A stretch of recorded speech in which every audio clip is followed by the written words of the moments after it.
මේ ඔයාලා ඉන්නේ මානව සම්පත් දෙපාර්තමේන්තුව. මෙතනදී තමයි ඔයාලගේ මාසේ පඩිය හැදෙන්නේ මෙතන. ඔයාලගේ ඇටෙන්ඩන්ස් හැදෙන්නේ මෙතන. ඔයාලගේ පඩි සම්බන්ධව මොන හරි ප්‍රශ්නයක් තියෙනවා නම් HR ඩිපාර්ට්මන්ට් එකට ඇවිල්ලා ඔයාලට ඒ සම්බන්ධව ප්‍රශ්න කරන්න පුළුවන්. ඔයාලගේ නිවාඩු මොන හරි ප්‍රශ්න තියෙනවා නම් එතන ඇවිල්ලා HR මැනේජර්ගෙන් ඔයාලට ඒ ගැන සාකච්ඡා කරන්න පුළුවන්. සහ ඔයාලගේ එනත වැඩ කරන තැන්වල මොන හරි ප්‍රශ්නයක් තියෙනවා නම් ඒවත් ඔයාලට බය නැතුව මේ මානව සම්පත් දෙපාර්තමේන්තුවට ඇවිල්ලා ඔයාලට ඒ ප්‍රශ්න ටික කතා කරන්න පුළුවන්.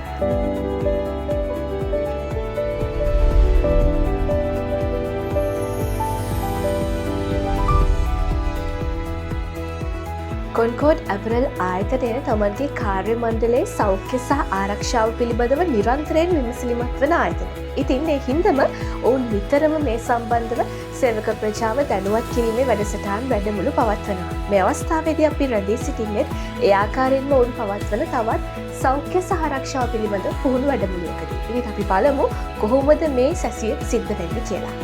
සුබෝදෑසනක් හැමෝටම සාදරයෙන් පිළිගන්නවා කොන්කෝඩ් ඇපරල් ආයතනයේ සෞඛ්‍ය ආරක්ෂාව පුහුණුවට. ඔයාලා දන්නවා අපේ ආයතනයේ කළමනාකාරීත්වය නිරන්තරයෙන්ම අපගේ සේවකයන්ගේ සෞඛ්‍ය ආරක්ෂා පුහුණු නිරන්තරයෙන්ම කරනවා. ඔයාලා වෙනුවෙන් අපි කැප වෙලා සිටිනවා. ඒ නිසා ඔයාලා දැනගන්න ඕනේ මේ ආයතනයේ වැඩ කරන සේවකයන් හැටියට ආයතනයේ තියෙන සෞඛ්‍ය ආරක්ෂා තත්ත්වය මොකක්ද සහ ඒකට කොහොමද ඒවා කොහොමද පිළිපදින්නේ කියන එක. අපි මුලින්ම බලමු ගිනි නිවන උපකරණ වර්ග. ඔයාලා දන්නවා මේ ආයතනයේ ගිනි නිවන උපකරණ වර්ග 5ක් තියෙනවා. එකක් තමයි වියලි කුඩු, පෙන, කාබන් ඩයොක්සයිඩ්, වතුර සහ තෙත් රසායනික කියන ඒවා.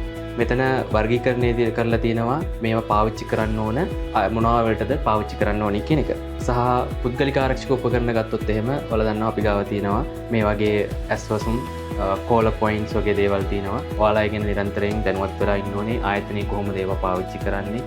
හදිස්සි ගින්නක් ඇති වෙනකොට කොහොමද ඔයාලා ක්‍රියා කරන්නේ? ඒ සම්බන්ධව ඔයාලා නිරන්තරයෙන් අවධානයෙන් ඉන්න ඕනේ. මේක පාවිච්චි කරනකොට ඔයාලා දන්නවා පාස් කියන මෙතඩ් එක මේක පාවිච්චි කරන්නේ. P කියන්නේ මේ පින් එක කියන එක. ඉස්සල්ලාම මේ පින් එක අපි අයින් කරන්න ඕනේ. A කියන්නේ aim කියන එක. ගින්නේ මේ නොසල් එක හරහා ගින්න අපි aim කරනවා.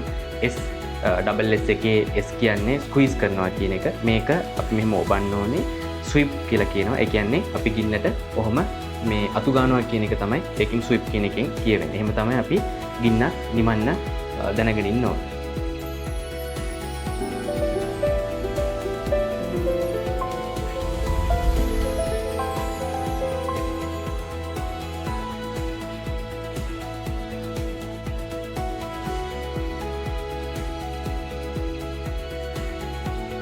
මාතෘත්වය ලැබීම කියලා කියන්නේ උත්තරීතර දෙයක්නේ. හැබැයි ඒ බරත් තියාගෙනම රටේ ශ්‍රම බලකායට දක්වන්න තියෙන දායකත්වය අඩුවක් නැතුව දෙන සේවක ප්‍රජාව වෙනුවෙන් කොන්කෝඩ් ඇපරල් ආයතනය ඔවුන්ගේ සත්කාරයක් කරන අවස්ථාවකයි අපි මේ රැඳිලා ඉන්නේ.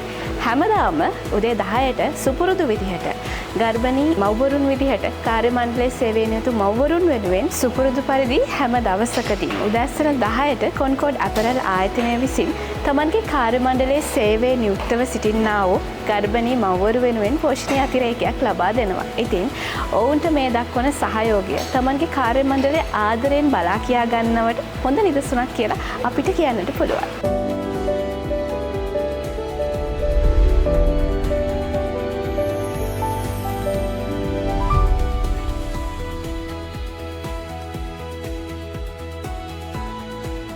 ආයතනයක් කියලා කියන්නේ රාජකාරී විතරක්ම නෙවෙයි කියන හොඳ උදාහරණයක් මේක.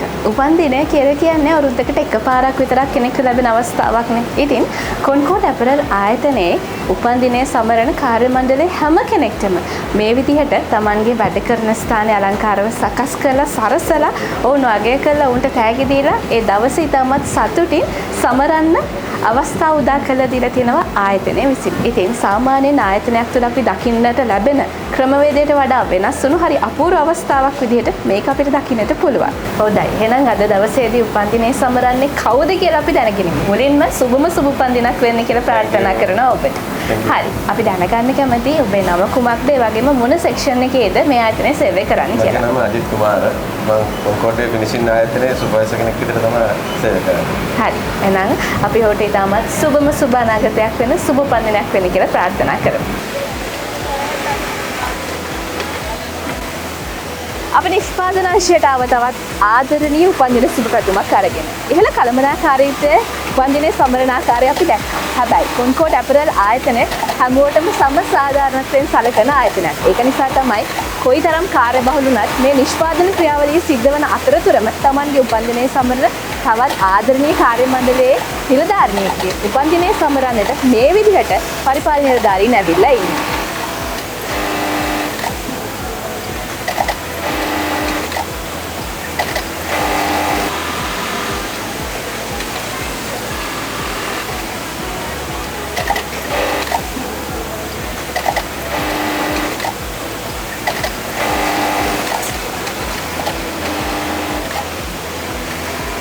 මුලින්ම සුබම සුබ පන්දිනයක් වෙන්න කියලා අපි අයට ප්‍රාර්ථනා කරමු. අපි අය කවුද?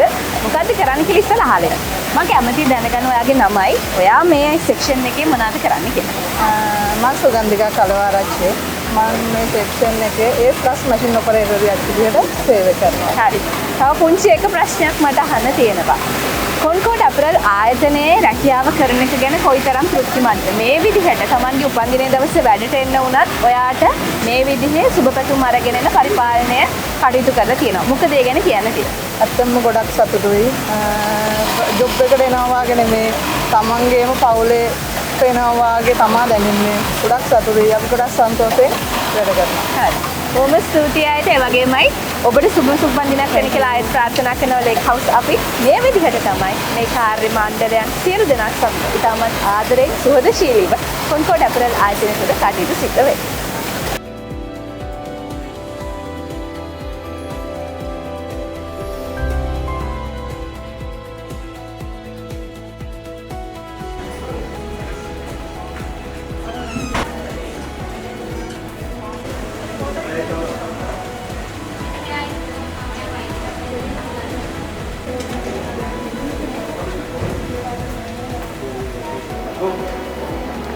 දැන් වේලාව උදැස්සන 11 පසුව විනාඩි 5යි.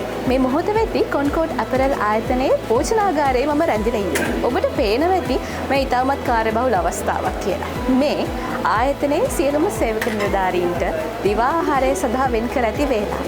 ඉතින් ඉතාමත් පෝෂ්‍යදායී ආහාර වේලා සහන මිලකට දිවා කාලෙදී ලබා ගැනීමේ හැකියාව ආයතනයේ විසින් කාර්ය මණ්ඩලයට සපයා දී තිබෙනවා. ඒ වගේමයි උදෑසන ආහාරය නොමිලේම ලබා දෙන අතර දිවා කාලයේදී කැමති නම් Tamanගේ ආහාර ගෙදරින් අරගෙන එන්න. එහෙමත් නැත්නම් සහනදායී මිලකට ආයතනයේ මිලදී ගැනීමේ හැකියාවත් ඔවුන්ට ලැබිලා තියෙනවා. ආයතනයක් කියලා කියන්නේ සේවය සැපයීම පමණක්ම නෙවෙයි. ඒ සේවක මණ්ඩලයට ආදර කරුණා සංග්‍රහයෙන් යුක්තව කටයුතු කිරීම. ඉතින් ඒකට හොඳම උදාහරණයක් විදිහට අපිට කොන්කෝඩ් ඇපරල් ආයතනය හඳුන්වන්නට පුළුවන්.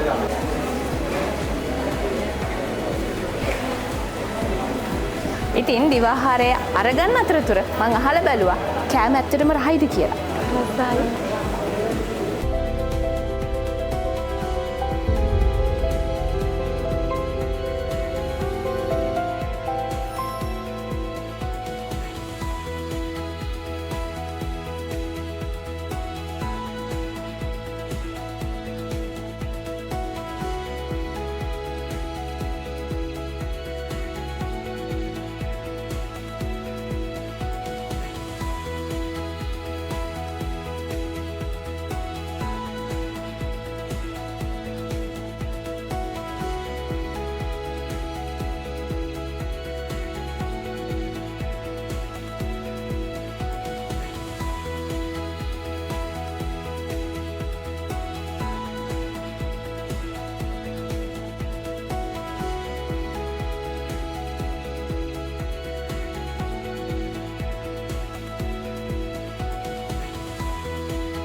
ආරෝග්‍ය පරමාලාභා කියලා බුද්ධ භාෂිතය අපි අහලා තියෙනවා.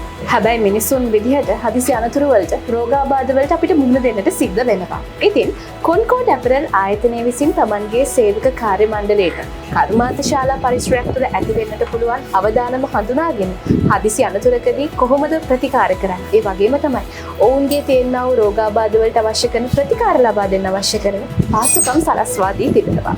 මේ අවස්ථාවේදී අපි රැඳී සිටින්නේ කොන්කෝඩ් ඇපරල් ආයතනයේ පිහිටා තිබෙන ඔවුන්ගේ වෛද්‍ය මධ්‍යස්ථානයේ. මේ අවස්ථාවේදී අපි අපිත් සමග එකතු වෙනවා මෙම ආයතනයේ භාරව කටයුතු කරන්නා වූ වෛද්‍යතුමිය. වෛද්‍ය මේනකා කුමාරි මහත්මිය මේ අවස්ථාවේදී ඉන්නවා. අපි එතුමියගෙන් අහලා දැනගනිමු කොයි විදිහටද මෙම වෛද්‍ය මධ්‍යස්ථානයේ ප්‍රතිකාර කටයුතු සිද්ධ වෙන්නේ කියලා. වෛද්‍යතුමියනි ආයුබෝවන් කියලා ඔබතුමියව පිළිගන්නවා. ආයුබෝවන්. මම කැමති ඔබතුමියගෙන් දැනගන්න කොන්කෝඩ් ඇපරල් ආයතනය තුල කාර්ය මණ්ඩලයට රෝගාබාධයක් ඇති වූ අවස්ථාවකදී එහෙමත් නැත්නම් කිසියම් ආකාරයක අනතුරක් සිද්ධ වුණොත් කොයි විදිහටද මෙම ආයතනයේ මෙම මධ්‍යස්ථානයේ ප්‍රතිකාර කටයුතු සිද්ධ වෙන්නේ කොහොමද මේ දෛනික කටයුතු සිද්ධ වෙන්නේ කියලා අපිට පොඩ්ඩක් පැහැදිලි කරන්න පුළුවන්. මෙම ආයතනයේ අපේ වෛද්‍ය මධ්‍යස්ථානය භාරව වැඩ කරන හොඳ පුහුණුවලත් හෙද නිලධාරීන් දෙදෙනෙක් ඉන්නවා. ඒගොල්ලන්ට අවබෝධයක් තියෙනවා යම් කෙනෙකුට අසනීපයක් හැදුනොත් එයා මේ වෛද්‍ය මධ්‍යස්ථානයට අරගෙන ඇවිල්ලා අවශ්‍ය මූලික ප්‍රතිකාර කරා. එයින් ඔබට ගිහාම ඒගොල්ලන්ට වෛද්‍යවරයෙකුට යොමු කළ යුතුයයි කියන රෝගියෙක් ඒගොල්ලොන්ට හම්බ වුණොත් ඒගොල්ලෝ ඒ රෝගියා අප වෙත යොමු කරනවා. අපි මෙතනදී මූලික කටයුතු සිද්ධ කරලා ප්‍රතිකාර කිරීමට පුළුවන් කෙනෙක් නම් ප්‍රතිකාර කරනවා. වැඩිදුර ප්‍රතිකාර අවශ්‍ය කෙනෙක් හිටියොත් අපි එම රෝගීන් ළඟ තියෙන අවිස්සාවෙල්ල මූලික වලට යොමු කරනවා. බොහොම ස්තුතියි ඔබතුමියට. මේ විදිහට තමයි මේ ආයතනය තුළ තමන්ගේ කාර්ය මණ්ඩලයේ සෞඛ්‍ය ආරක්ෂාව පිළිබඳ වගවීම සහතික කරලා තියෙනවා. ඉතින් මේ වගේ තවත් සුවිශේෂී ස්ථානයන් රැසක් කොන්කෝඩ් ඇපරල් ආයතනය තුළ අපිට හමු වෙනවා.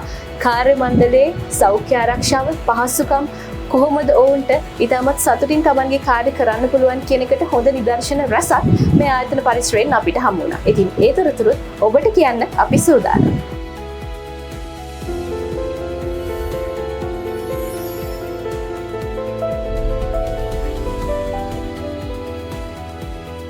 තරඟකාරීත්වය සහයෝගය තුළින් කොහොමද කාර්යක්ෂමතාවය නිර්මාණය කරගන්න කියන එකට හොඳ නිදර්ශනයක් කොන්කෝඩ් ඇපරල් ආයතනයෙන් අපිට හම්බ වුණා. Best life. මේ සංකල්පය මොකක්ද කියලා මම කියනවට වඩා මම හිතුවා මේ සංකල්පය අරගෙන ඇවිල්ලා දැනට ක්‍රියාත්මක කරන අයගෙන් මේ ගැන විස්තර අහලා බලුවොත් හොඳයි කියලා. මේ සතියේදී බෙස්ට් ලයින් එක කවුද කියලා කියන්නට යන අතරමඟ මම ඔහු පොඩ්ඩකට නතර කරගත්තා. මේ ගැන ඒ පිළිබඳව කතා කරන්න. අපි අහලා බලමු මොකක්ද මේ සංකල්පය කියලා. ලයින් එකක් කියලා තෝරගන්නේ අපි මේ සතිය පුලාවටම මේ හතර ලයින් එකේ දුවපු ඉස්රායෙල් එකේ යනවා කාර්යක්ෂමතාවයට 95ක් දක්වා දිගින් දිගටම පවත්වාගෙන ගිහිල්ලා ප්‍රති ආයතනයේ කාර්යක්ෂමතාවයට 95ක් දක්වා ඒ ලයින් එකේ ප්‍රථමයෙන් අරන් තියෙන ඒ ලයින් 4 තමයි මේ සතියේ බෙස්ට් ලයින් එකට බවට පත් වෙන්නේ. ඒකේ මිස් තරංග තමයි ලයින් එකේ ලීඩර් විසින් මේ වැඩ කටයුතු කරගෙන යන්නේ. මේ මාසය පුරාම මේ සතියේ බෙස්ට් ලයින් එක බවට පත් වී ඇත්තේ 4 වෙනි වතාවටත් 4 වෙනි ලයින් එක බවට පත් වෙනවා. කොහොම සතුටින් දෙන්නවා.